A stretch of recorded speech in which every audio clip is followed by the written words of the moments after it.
जो कुलदेवीला विसरतो तो आपलं भविष्य विसरतो. जो स्मरण करतो त्याच्या घरात स्वयं कुलदेवी वास करते. ती आपल्या भक्तांना संकट येण्याआधीच संकेत देत असते. कुलदेवी रागवली आहे हे कसं ओळखावं? ती कोणते 10 संकेत देते? 5वा संकेत असा आहे की अनेक वेळा असं होतं की जेव्हा आपण देवपूजेसाठी बसतो तेव्हा काही ना काहीतरी अडथळे निर्माण होतात. पूजेला बसल्यावर मन शांत राहत नाही, सतत मन विचलित होत असतं किंवा नकारात्मक विचार मनामध्ये येत असतात.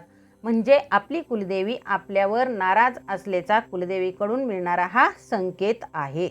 पूजेला बसल्यावर अचानक दिवा विझणं, पूजेसाठी आणलेलं पाणी सांडणं, पूजेसाठी आवश्यक असलेल्या वस्तू ऐनवेळी न सापडणं, त्यामुळे पूजा करताना उठावं लागतं. पूजा करताना अचानक कोणीतरी बोलावतं किंवा पूजेमध्ये मन एकाग्र होत असतानाच फोन वाजतो, त्यामुळे आपली एकाग्रता भंग होते. मंत्र स्तोत्र म्हणताना सतत चुकत असतो, एकाग्रता होत नाही. पूजा करताना मन स्थिर प्रसन्न राहत नाही, आळस येतो, कंटाळा येतो.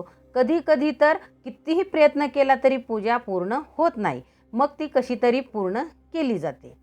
आणि कधी कधी मनात पूजा करण्याची खूप इच्छा असते, पण दररोज काहीतरी कारणाने ती पुढं ढकलली जाते. कारण कुलदेवी नाराज असल्यामुळं नकारात्मक शक्ती वाढलेली असते.